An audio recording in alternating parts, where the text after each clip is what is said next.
Hello friends, welcome to SSC exams by Exampur. साथियों, मैं कुलजीत आज फिर आपका स्वागत करता हूं आपके एग्जामपुर में। साथियों, ये है आपकी 1000 क्वेश्चन सीरीज वाली क्लास। साथियों, इस क्लास में हम रोज की तरह आपके क्वेश्चंस को डिस्कस करते हैं। तो चलिए बच्चे, शुरुआत करते हैं आपके आज के इस बेहतरीन सेशन की। और जो बच्चे अभी तक नहीं आए हैं उन बच्चों के लिए एक बार आप लोग मिलकर क्लास को शेयर करिए। और जो बच्चे कह रहे हैं गुड आफ्टरनून, नमस्ते, राम राम, सत श्री अकाल, आदाब, तो चलिए बच्चे करते हैं क्लास को शुरू। चलो, सबसे पहला प्रश्न हमारे सामने आता है, वो क्या है देखिए जरा। लो, निम्नलिखित में से कौन सा दर्रा जम्मू और श्रीनगर को जोड़ने वाले प्रवेश द्वार के रूप में जाना जाता है? जम्मू और श्रीनगर को जोड़ने वाले प्रवेश द्वार के रूप में बताइए। Gateway connecting Jammu and Srinagar. जल्दी जल्दी कमेंट करके बताइए। मैं आप सबके सुनहरे से कमेंट्स को देख पा रहा हूं। जल्दी जल्दी बच्चे कमेंट करके बताइए। चलिए जल्दी जल्दी सभी बच्चे कमेंट करके बताएंगे।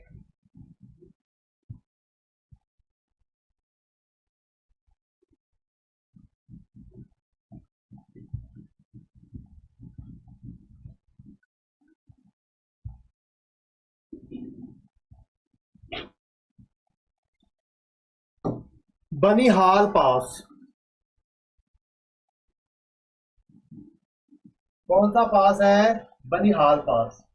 जो बनिहाल का दर्रा है, जो बनिहाल का दर्रा है वो जम्मू कश्मीर और श्रीनगर को आपस में जोड़ने का काम करता है। ठीक है, कौन सी पर्वत श्रृंखला के अंतर्गत से?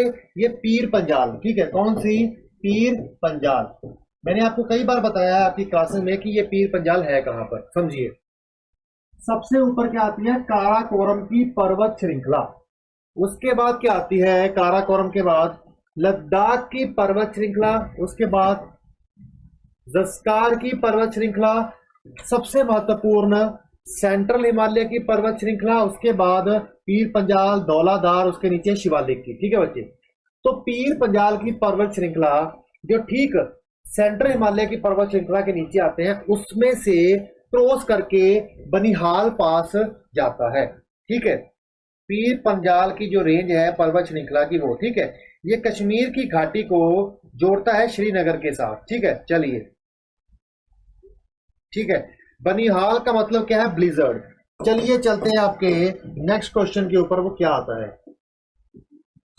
नेक्स्ट क्वेश्चन आता है, निम्नलिखित में से कौन सा दर्रा हिमाचल प्रदेश का बहुत ही फेमस दर्रा है? टूरिस्ट अट्रैक्शन, मतलब कि प्रसिद्ध पर्यटक आकर्षण केंद्र के रूप से, जैसे कि अगिल पास, चांगला पास, मिंटाका पास या रोहतांग पास। जल्दी जल्दी कमेंट करके बताएंगे कि कौन सा दर्रा टूरिस्ट पर्यटक के रूप से सबसे ज्यादा फेमस दर्रा है वहां का। जल्दी बताइए जरा, जल्दी जल्दी कमेंट करके बताइए।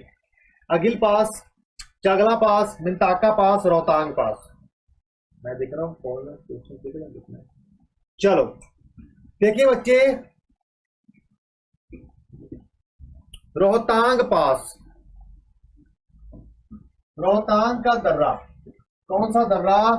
रोहतांग का दर्रा एक बहुत ही फेमस टूरिस्ट अट्रैक्शन के रूप में काम करता है। क्या करता है? टूरिस्ट अट्रैक्शन के रूप में काम करता है। ठीक है,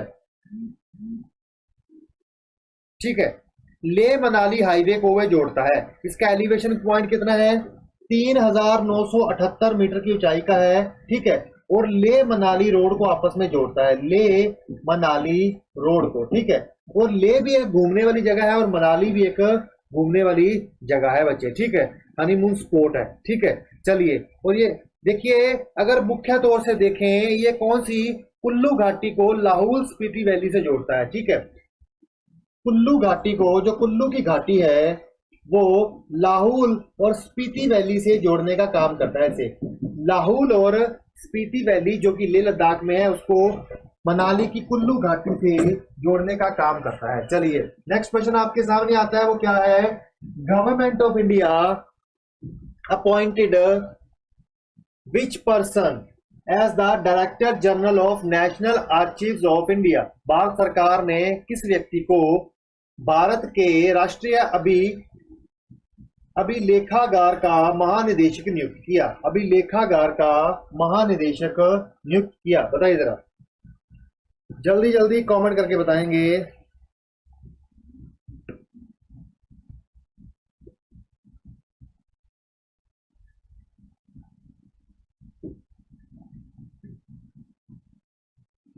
देखिए बच्चे, क्या है? पीवी रमेश।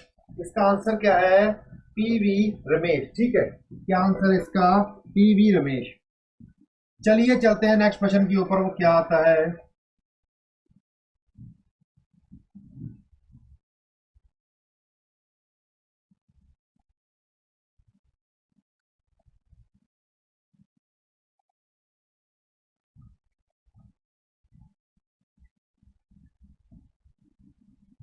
चलिए, नेक्स्ट क्वेश्चन आपके सामने आता है। ए sustainable rice in the general price level in an economy is called. बताइए, किसी अर्थव्यवस्था में सामान्य मूल्य स्तर में नियंत्रण रूप से वृद्धि को निम्नलिखित में से क्या कहा जाता है? विस्फीति, अस्फीति, मुद्रास्फीति, या फिर मुद्रास्फीति मंदी। मतलब इंग्लिश में कहें तो डिस्फ्लेशन, डिसइंफ्लेशन, डिफ्लेशन, इन्फ्लेशन या स्टैगफ्लेशन। जल्दी जल्दी कमेंट करके बताइए उस स्थिति को क्या कहते हैं? जब लगातार सामान्य मूल्यों का स्तर बढ़ता रहे। बताइए, सस्टेनेबल राइस का मतलब क्या होता है? सही तरीके से बर्बाद ना करते हुए चीजों को, उसे हम क्या कहते हैं? सस्टेनेबल राइस कहते हैं। जल्दी जल्दी कमेंट करके बताइए। देखिए बच्चे, इन्फ्लेशन, मुद्रास्फीति, इन्फ्लेशन। समझिए इन्फ्लेशन का सिद्धांत काम कैसे करता है। इन्फ्लेशन, महंगाई का सिद्धांत काम कैसे करता है। देखो, फॉर एग्जाम्पल, तुम मार्केट में क्या लेने गए? संतरे लेने गए, अमरूद लेने गए या केले लेने गए, कुछ भी एक प्रकार का फ्रूट। ठीक है, फॉर एग्जाम्पल तुम संतरे लेने गए। ठीक है, सेब ले लो, एप्पल ले लो, एप्पल। ठीक है, चलो एप्पल ले लेते हैं। अगर आप मार्केट से एप्पल लेने गए, ठीक है, अब आप जब मार्केट से एप्पल लेने गए, मार्केट में सिर्फ एक एप्पल बचा। ठीक है, और खरीदार कितने हैं? खरीदार खड़े हैं हमारे 5। एक मतलब बायर कितने खड़े हैं? 1 2 3 4 5। ठीक है, 5 लोग खरीदने वाले खड़े हैं। अब इसका भाव कितना है? 10 रुपए इसका भाव है, समझो जरा। ठीक है, अब हर किसी का अमीरी और गरीबी का लेवल अलग होगा, पैसा अलग होगा।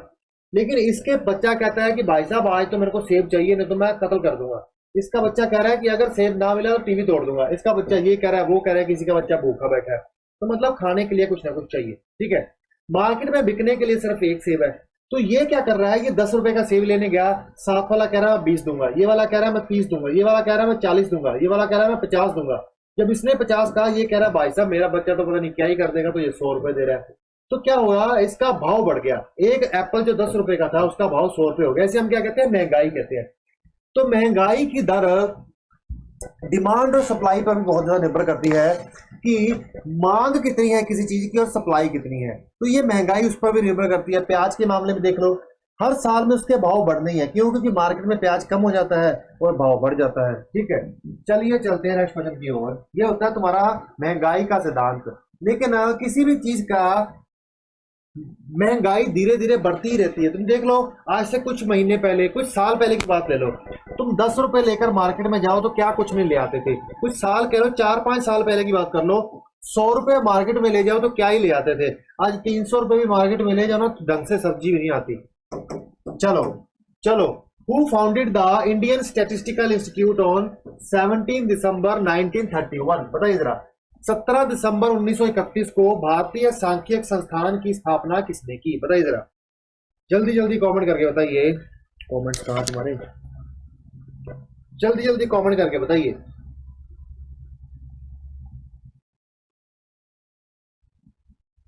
17 दिसंबर 1931 को भारतीय सांख्यिकी संस्थान की स्थापना किसने की?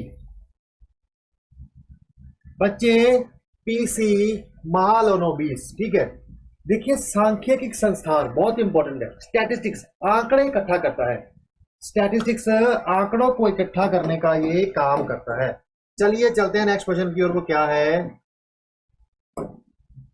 निम्नलिखित में से कौन सा सप्ताह को 24 से 30 अप्रैल 2019 तक देशव्यापी देखा गया? बताइए, निम्नलिखित में से कौन से वीक को नेशन वाइड 24 से 30 अप्रैल तक ऑब्जर्व किया गया 2019 में? जल्दी जल्दी कमेंट करके बताइए, बहुत इंपॉर्टेंट है।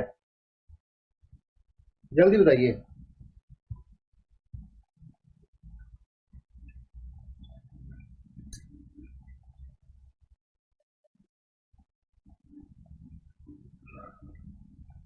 देखिए इसका सिंपल सा आंसर है वर्ल्ड इम्यूनाइजेशन वीक। ठीक है, विश्व प्रतिरक्षण सप्ताह। क्या है? विश्व प्रतिरक्षण सप्ताह, वर्ल्ड इम्यूनाइजेशन वीक। ठीक है, क्या कहा इसे हमने?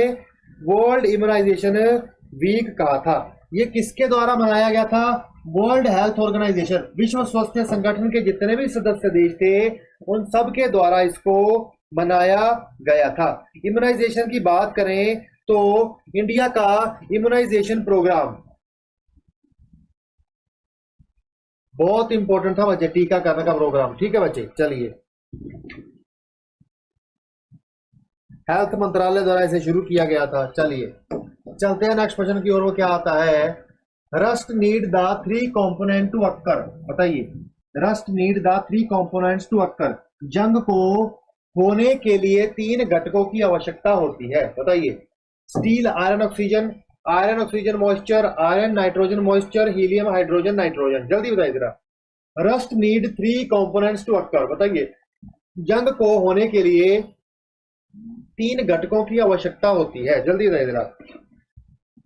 जंग मतलब युद्ध वाला जंग नहीं, मतलब जो लोहे के ऊपर जंग लग जाता है ना, लोहे के ऊपर रस्ट लग जाता है, उसकी बात हो रही है।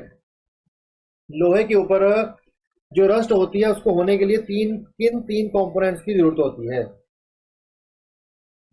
देखो बच्चे, लोहे के ऊपर जंग की बात कर रहे हैं हम, तो लोहे के ऊपर जंग कब लगेगा, रस्ट कब लगेगा? जब लोहे के ऊपर, जब लोहा हो। जंग तो लोहे के ऊपर लगेगा ना। बताइए इसमें से कौन से किसके पास लोहा है? तीन के पास लोहा है, इसको हटा दो, तीन लोगों के पास लोहा आ गया। ठीक है, अब जंग लगता है केवल उस स्थिति में है जिस स्थिति में ऑक्सीजन होती है। तो ऑक्सीजन कहां पर है भाई साहब? इसमें नहीं है, तो ये दो बचे। ठीक है, रह गया एक। अब कौन सी स्थिति में? देखो स्टील और आयरन तो दोनों ही मेटल है, तो जंग कैसे लग जाएगी उसकी वजह से? बचा क्या? मॉइस्चर। ठीक है, तो इसका आंसर क्या है? बी। ठीक है, आयरन ऑक्सीजन मॉइस्चर, लोहा ऑक्सीजन और नमी की स्थिति में ये चीज होती है। चलिए चलते हैं नेक्स्ट क्वेश्चन की ओर। वो क्या आता है?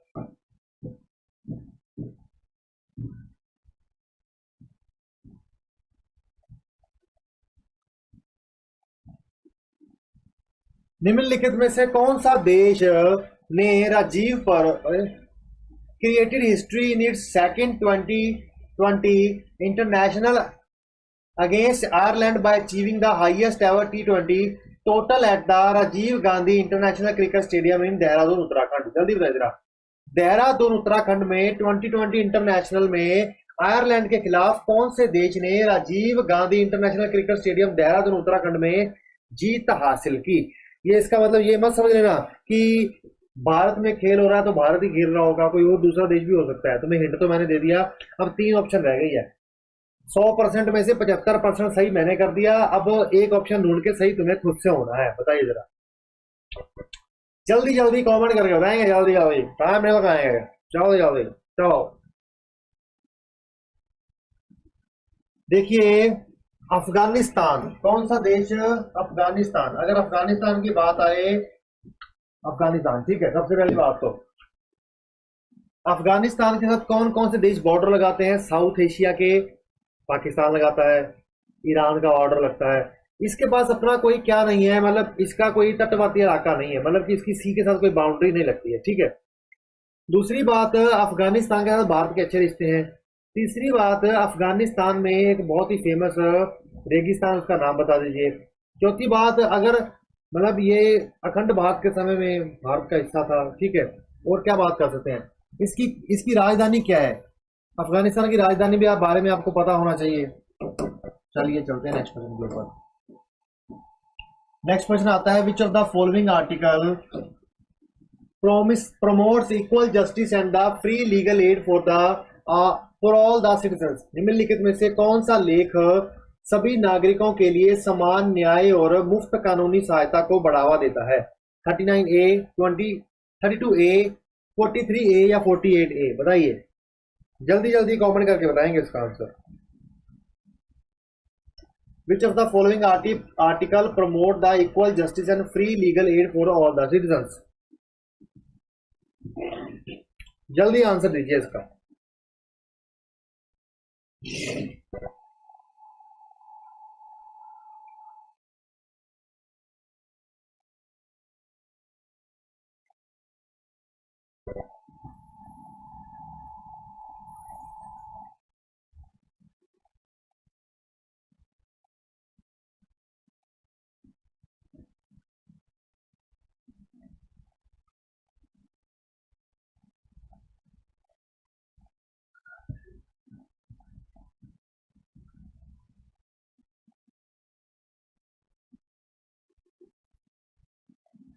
देखो बच्चे, आर्टिकल 39A, ठीक है, आर्टिकल 39A इसका मतलब क्या है? इक्वल जस्टिस को, मतलब कि हिंदी में बोले तो समान न्याय और मुफ्त कानूनी सहायता को बढ़ावा देना, ठीक है। ये 42वें संवैधानिक संशोधन के चलते, 42वें संवैधानिक संशोधन के चलते इसे जोड़ा गया। क्या आप बता सकते हैं कि ये कौन से भाग में है बच्चे? ठीक है, बताइए। Article 39A located in which part of the constitution? बता सकते हैं कि कहां पर है बच्चे?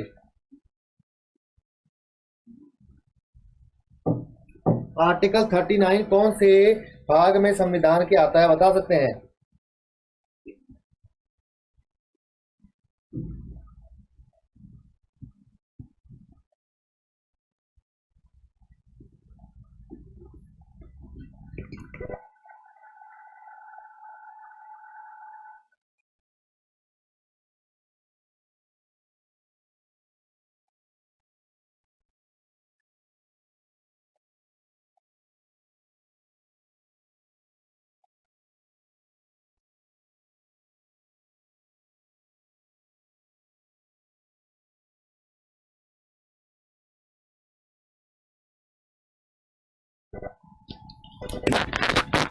देखिए बच्चे, समझिए क्या है, मैं क्या बोल रहा हूं कि आपके जो 39 आर्टिकल है बच्चे, ये किसके अंतर्गत आता है? डीपीएसपी में आता है, राज्य के नीति निर्देश सिद्धांत। डीपीएसपी कहां से शुरू होकर? 36 से शुरू होकर 51 तक पढ़ते हैं बच्चे, ठीक है। 36 से शुरू होकर 51 तक राज्य के नीति निर्देश सिद्धांत। चलिए चलते हैं नेक्स्ट क्वेश्चन की ओर। वो क्या आता है? चलिए, वो कह रहे हैं कि निम्नलिखित में से कौन सा दर्रा जो जोड़ता है सिक्किम और तिब्बत को, उसको क्लोज बंद कर दिया गया था मतलब चाइना के जब घुसपैठ की थी इंडिया में 1962 में, बट उसको दोबारा 2006 में खोल दिया गया, जैसा कि इन दोनों देशों में डिसाइड किया गया कि ये व्यापार के रूप में दोनों देशों में एक रूट के लिए, एक रूट की तरह या रास्ते की तरह काम करेगा। पेनिसला, लनकला, नथुला या फिर इमिसला? जल्दी जल्दी कमेंट करके बताइए इसका आंसर क्या है।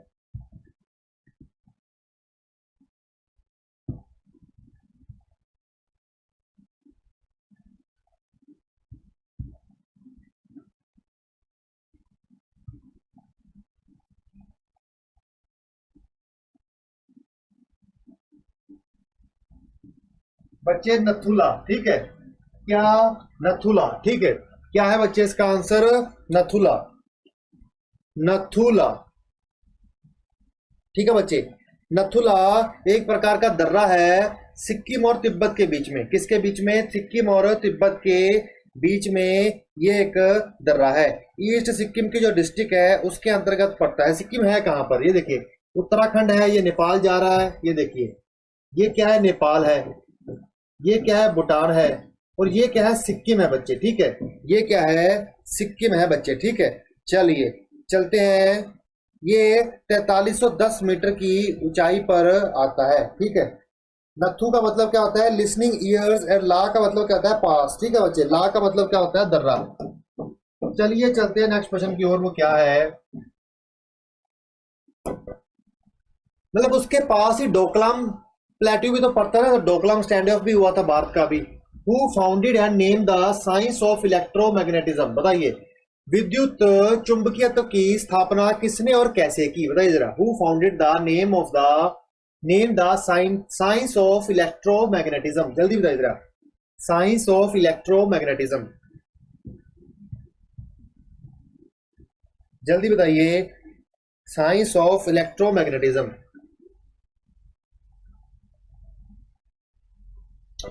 देखिए बच्चे, किसी ने कुछ ना कुछ तो ओरिजिनेट किया ही है। अक्सर पूछा जाता है who is the founder of biology. उसके बाद बायोलॉजी के अंदर कोई टॉपिक हो, उसके बारे में पूछा जाता है उसका फाउंडर कौन होता है। उसी प्रकार से एंड्रे मैरी एम्पियर ने साइंस ऑफ इलेक्ट्रोमैग्नेटिज्म विद्युत चुंबकत्व का क्या की, इस तरह के विज्ञान की स्थापना की। ठीक है, उसका नाम भी रखा। चलिए नेक्स्ट क्वेश्चन आपके सामने है, वो क्या है? इसरो के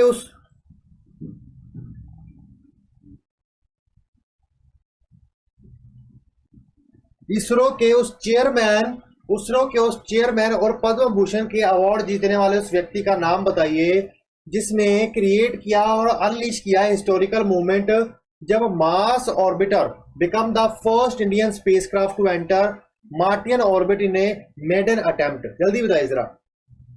के राधाकृष्णन, नंदन फाली नरीमन या फिर सुंदर पिचाई? भाई साहब, एक ऑप्शन सुन के तो मेरे को हंसी आ गई इसमें से। सुंदर पिचाई तो यार गूगल के वो हैं, क्या है, गूगल के सीईओ है इंडियन है लेकिन गूगल के सीईओ है। बताइए जरा।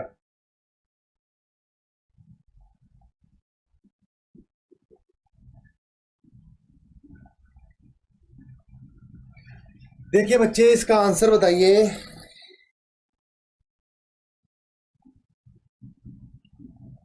Mars orbiter become the first Indian spacecraft to enter Martian orbit in a maiden attempt.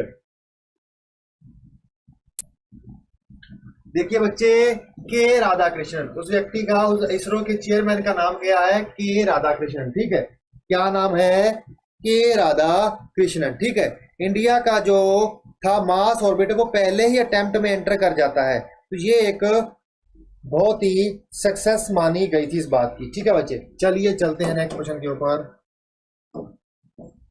आपको ये जरूर पता होना चाहिए कि इसरो की स्थापना किसने की। ठीक है, इसरो की स्थापना किसने की? इसरो के जो आप कह लीजिए स्थापना किस साल हुई, या कौन कौन से रॉकेट्स को ये उड़ाता है, ये सब चीजें पता होनी चाहिए। जैसे कि PSLV, GSLV। ठीक है, GSLV। अब देखिए होता क्या है, ये हमारा अर्थ है। ठीक है, ये क्या है? ये हमारा अर्थ है। ठीक है, अर्थ में कुछ नॉर्थ टू साउथ, ये उत्तर पोल है, दक्षिणी पोल है। जब हमारा रॉकेट उड़कर किसी भी सैटेलाइट को पोल की तरफ छोड़े और पोल की तरफ ही ऐसे ऐसे घूमे, उस सैटेलाइट को किस सैटेलाइट लॉन्च व्हीकल से छोड़ा जाता है? पोलर से। अगर किसी को इस प्रकार घुमाना है इर्द गिर्द तो GSLV से छोड़ा जाता है। तो ये बात आपको पता होनी चाहिए। विक्रम साराभाई इसरो के क्या थे? हेड, मतलब फाउंडर थे विक्रम साराभाई। इसका गठन कब हुआ? 1969 में हुआ था, आजादी के बहुत साल बाद। ठीक है, और बहुत साल बाद आजादी के गठन करके हम कहाँ पहुंच गए हैं। चलिए, लोक अदालत हैव बीन क्रिएटेड अंडर, बताइए जरा। लोक अदालत को निम्नलिखित में से, लोक अदालतों का निर्माण निम्नलिखित में से किस समय के तहत किया गया? लोक अदालत, आंसर बताइए इसका।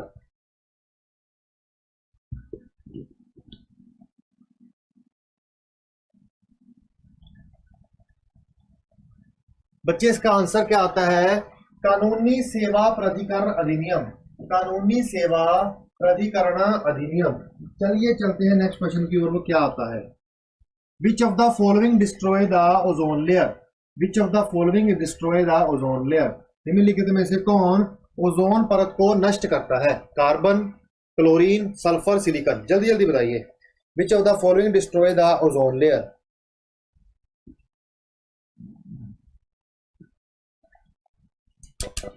विच of the following destroy the ozone layer? जल्दी जल्दी बताइए, किसने ओजोन लेयर को डिस्ट्रॉय किया?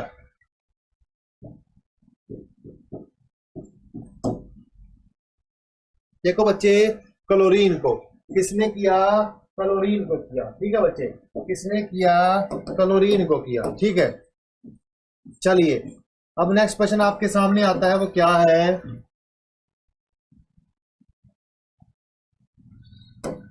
इनमें से कौन सा दिल्ली का सुल्तान पहला मुस्लिम शासक था जिसके साम्राज्य ने लगभग पूरे भारत को उसके चरम दक्षिण तक ढक दिया था? बताइए। कौन सा दिल्ली का सुल्तान ऐसा सुल्तान था जिसने भारत को अपने चरम तक ढक दिया था, दक्षिण तक? जल्दी बताइए जरा, जल्दी जल्दी कमेंट करके बताइए। अरे भाई साहब, इसके बारे में तो सबको पता है, इस पे तो मूवी भी आई है, अब तो आंसर दे ही दोगे। देखिए बच्चे, अलाउद्दीन खिलजी, ठीक है, अलाउद्दीन खिलजी, मैंने कई सौ बार बता चुका हूं और कई सौ बार बता दूंगा। दिल्ली सल्तनत की स्थापना ऐबक ने की थी। किसने? कुतुबुद्दीन ऐबक ने, ठीक है। कुतुबुद्दीन ऐबक गुलाम वंश से था। कहां से था? गुलाम वंश से था, ठीक है। गुलाम वंश के नीचे कौन आता है? गुलाम वंश के नीचे कौन आता है? गुलाम वंश के नीचे खिलजी वंश आता है, ठीक है। खिलजी वंश का सबसे पहला सम्राट कौन था? जलालुद्दीन। उसका गवर्नर भी कारा का रहा अलाउद्दीन खिलजी। बाद में अलाउद्दीन खिलजी अपने ससुर को मारकर वहां पे गद्दी हथिया लेता है, ठीक है। उसके बाद तुगलक आते हैं, तुगलक के बाद लोधी आते हैं, मतलब तुगलक के बाद सैयद आते हैं, फिर लोधी आते हैं। चलिए, what is deposited on iron in the process of galvanization? गैल्वेनीकरण की प्रक्रिया में लोहे पर क्या जमा किया जाता है? Tin, aluminium, zinc, copper. जल्दी बताइए जरा, जल्दी बताइए जरा। गैल्वेनाइजेशन की प्रक्रिया में लोहे पर क्या जमा किया जाता है? Tin, aluminium, zinc, copper. जल्दी जल्दी बताइए जरा।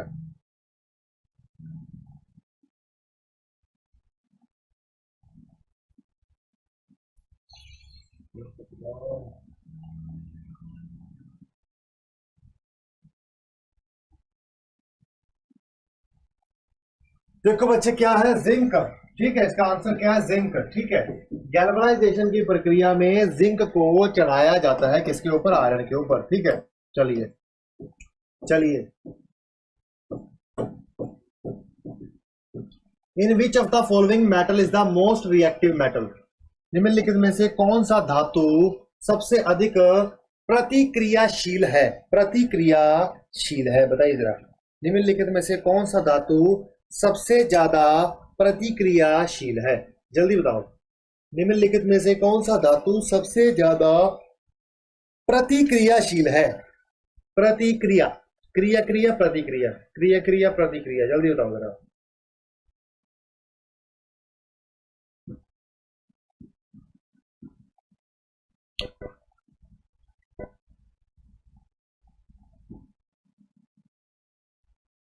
साउंड आ रहा है?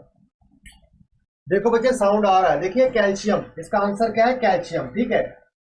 आप कहोगे कैल्शियम मेटल है? भाई साहब, इसमें तो दिया है तो मेटल ही होगा, ठीक है। चलो चलते हैं नेक्स्ट क्वेश्चन की ओर।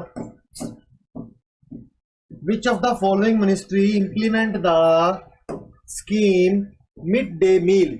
मिड डे मील स्कीम है क्या बच्चे? मिड डे मील, मध्याह्न भोजन योजना। कैसे? देखो, हमारे देश में ना, हमारे देश के लोग बहुत जुगाड़ू हैं, खतरनाक जुगाड़ू। जुगाड़ तो मतलब ना नंबर वन है। जुगाड़ प्लस फ्री में खाने को मिल जाए, मतलब सभी नहीं है पर कुछ है। क्या है? अब हमारे स्कूल में लोग पढ़ने भी फ्री नहीं आना चाहते हो, कहते अगर तुम हमें चाहते हो ना कि हम पढ़े, पहले हमें कुछ दो। उसके चक्कर में कि बच्चा स्कूल आए पढ़ने के लिए, उसको लालच दिया खाने का, इसलिए मिड डे मील स्कीम चलाई। मतलब रियलिटी तो यही है यार। लेकिन कहीं ना कहीं हमारे देश में एक और भी दिक्कत है। हमारे देश में लोगों में न्यूट्रिशन की कमी है। न्यूट्रिशन की क्यों कमी है? क्योंकि न्यूट्रिशन की कमी इसलिए है क्योंकि उसको, न्यूट्रिएंट्स की कमी इसलिए है क्योंकि वो खाने को सही नहीं मिलता। तो यहाँ पर न्यूट्रिशन की कमी को भी दूर करने के लिए इस चीज को किया गया है बच्चे, ठीक है। बताइए, ये मिड डे मील स्कीम कौन से मंत्रालय द्वारा लॉन्च की, इंप्लीमेंट की जाती है? मिनिस्ट्री ऑफ ह्यूमन रिसोर्स, मानव संसाधन विकास मंत्रालय के द्वारा, ठीक है। चलिए, नेक्स्ट क्वेश्चन आता है आपके सामने, वो क्या है? The colourful art named Nandana block print which uses graceful yet aligned arrangements of motifs on fabric is practised in Tarapur village of. बताइए, नंदना ब्लॉक प्रिंट नाम की रंगीन कला जो कपड़े पर रूपांकनों की सुंदर अभी तक संरेखित व्यवस्था का उपयोग करती है, उसका प्रचलन तारापुर गांव में कौन से राज्य में है? बताइए जरा। तारापुर गांव में कौन से राज्य में है? बताइए जरा।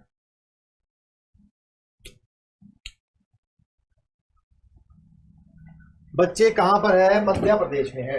कहां पर है? मध्य प्रदेश में है बच्चे, ठीक है। कहां पर? मध्य प्रदेश में। चलिए, देखिए, मध्य प्रदेश तो बहुत इंपॉर्टेंट है। मैं कई बार बता चुका हूं कि वहां पर एक गुफाएं हैं, गुफाएं। ठीक है, गाना भी है, आजा गुफाओं में आ। चलो, अब गुफाएं हैं, ठीक है। तो गुफाओं में क्या है, भीम बेटका की गुफाएं हैं। कौन सी है? भीम बेटका, ठीक है। अब ये भीम बेटका में गुफाओं में प्राचीन काल के समय से पहले पहले जब इंसान को लिखना भी नहीं आता था, वो शहरों में नहीं रहता था, घर बनाकर नहीं रहता था, तब वो गुफाओं में रहता था, तब वो शिकार करता था।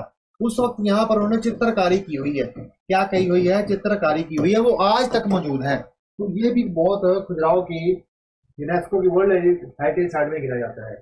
Which is the longest national highway in India?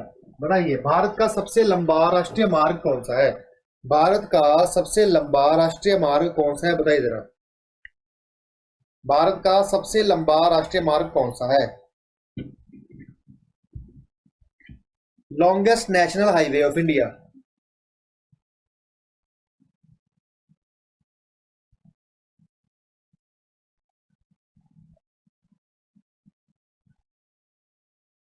देखिए बच्चे, नेशनल हाईवे 44 श्रीनगर से शुरू होता है, कन्याकुमारी का खत्म होता है, ठीक है। श्रीनगर से शुरू होता है, कन्याकुमारी पर खत्म होता है। चलिए, who was awarded the Rabindranath Tagore literary prize 2019 for the novel solo? बताइए, उपन्यास सोलो के लिए रविंद्रनाथ टैगोर साहित्य पुरस्कार 2019 से किसे सम्मानित किया गया? राणा दासगुप्ता, मुखर्जी को, लाहरी को, या फिर अमिताभ घोष को? जल्दी जल्दी कमेंट करके बताइए।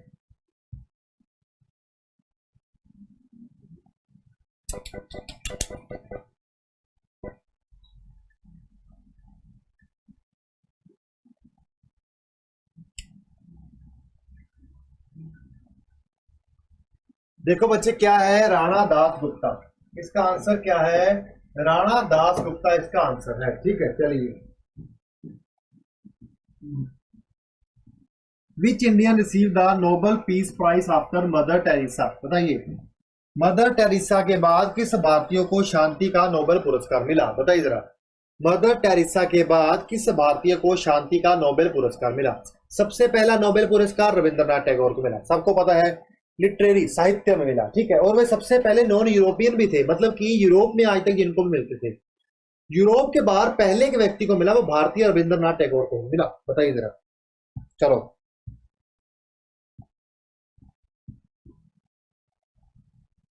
जल्दी, which Indian receive the Nobel prize after Mother Teresa? Mother Teresa के बाद कौन सा भारतीय था जिसको नोबेल प्राइज मिला? भाई साहब, बच्चे, उसका नाम क्या था? कैलाश सत्यार्थी। क्या नाम था उसका? कैलाश सत्यार्थी, ठीक है। क्या नाम था उसका? कैलाश सत्यार्थी। चलिए, चलते हैं नेक्स्ट क्वेश्चन की ओर। वो क्या है? The popular Bagh caves painting are found in? बताइए, लोकप्रिय बाग गुफाएं चित्र कहां पर पाए जाते हैं? सिक्किम, मध्य प्रदेश, उड़ीसा या हिमाचल प्रदेश? जल्दी बताइए जरा। सिक्किम, मध्य प्रदेश, उड़ीसा या हिमाचल प्रदेश? पॉपुलर बाग केव पेंटिंग, बताइए जरा, जल्दी बताइए। पॉपुलर बाग केव पेंटिंग कहां पर पाई जाती है?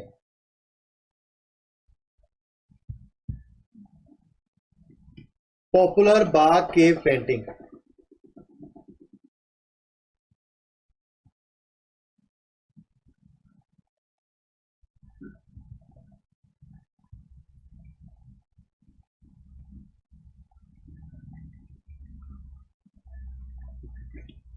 Popular Bagh cave painting.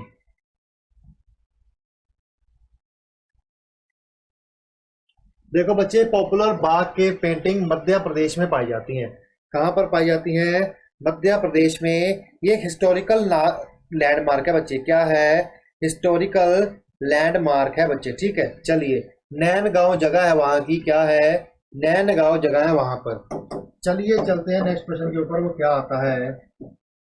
Which of the following does not come under quaternary sector? बताइए, निम्नलिखित में से कौन सा क्वाटरनरी क्षेत्र के अंतर्गत नहीं आता? बताइए जरा।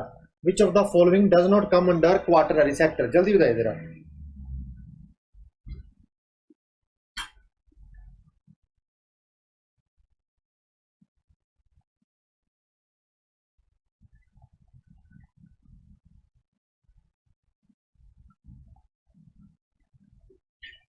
बताइए विच of the following is not under the quaternary sector, जल्दी बताओ जरा कौन है। देखो बस होने वाला है।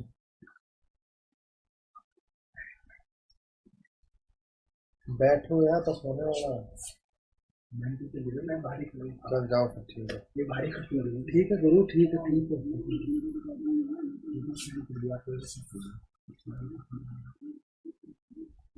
जल्दी बताइए जरा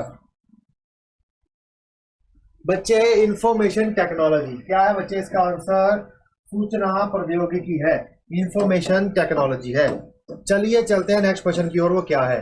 right to move freely throughout the territory of India is a fundamental right under which of the following constitution of India. Bharat के क्षेत्र में स्वतंत्र रूप से स्थानांतरित करने का अधिकार भारत के संविधान के कौन से अनुच्छेद के तहत एक मौलिक अधिकार है? आर्टिकल 21, 14, 19, 24। बताइए जरा जल्दी जल्दी कमेंट करके बताइए, जल्दी जल्दी कमेंट करके बताइए।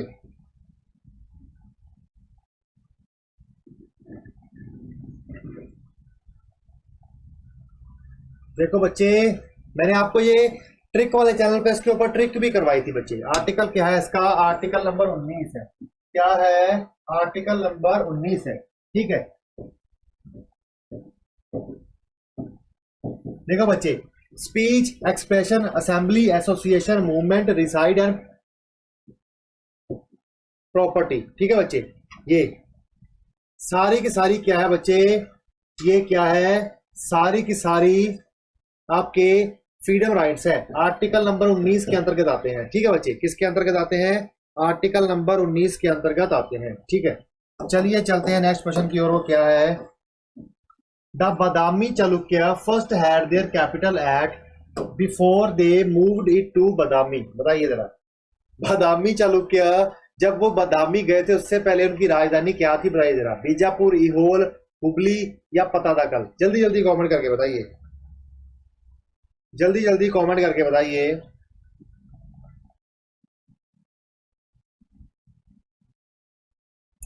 बादामी चालुक्य ने बच्चे क्या किया था? बादामी चालुक्य ने अपनी कैपिटल्स को ट्रांसफर किया था बच्चे। जल्दी जल्दी इसका आंसर बताएंगे कमेंट करके।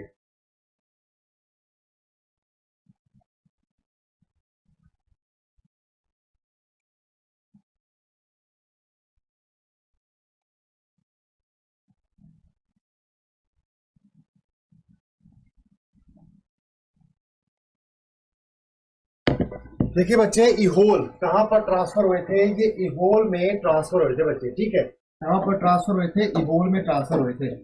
देखिए बच्चे, जो मैं बात कर रहा हूं ना आर्टिकल की, ये आर्टिकल समझिए। हालांकि आपको पता है कि आपके आर्टिकल जो फंडामेंटल राइट के कोर आर्टिकल्स है, वैसे तो फंडामेंटल राइट पहले शुरू होकर काफी एंड में खत्म होता है, लेकिन जो कोर आर्टिकल्स हैं वो 14 से लेकर 32 तक आते हैं और फंडामेंटल राइट्स भाग तीसरे में आते हैं। और अभी तक सिर्फ एक बार संवैधानिक संशोधन हुआ है और राइट टू प्रॉपर्टी निकाला गया है, ठीक है। लेकिन जो हम कर रहे हैं आर्टिकल नंबर 19, उसमें ये वाला सिस्टम आता है बच्चे, ठीक है।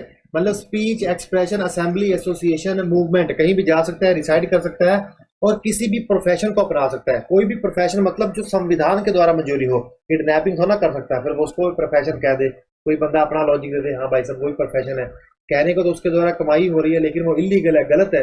लीगली तरीके से जो प्रोफेशन होते हैं जिसकी सरकार या संविधान मंजूरी देता है, ठीक है बच्चे। तो चलिए इसी के साथ आपकी आज के सेशन को खत्म करते हैं बच्चे। एक बार सभी बच्चे मिलकर क्लास को शेयर करेंगे और सब्सक्राइब का बटन दबाएंगे, बेल आइकन दबाएंगे। और अगर कोई शेयर नहीं कर रहा तो गलत बात है यार, शेयर कर दिया करो। चलो ओके फ्रेंड्स, बाय बाय।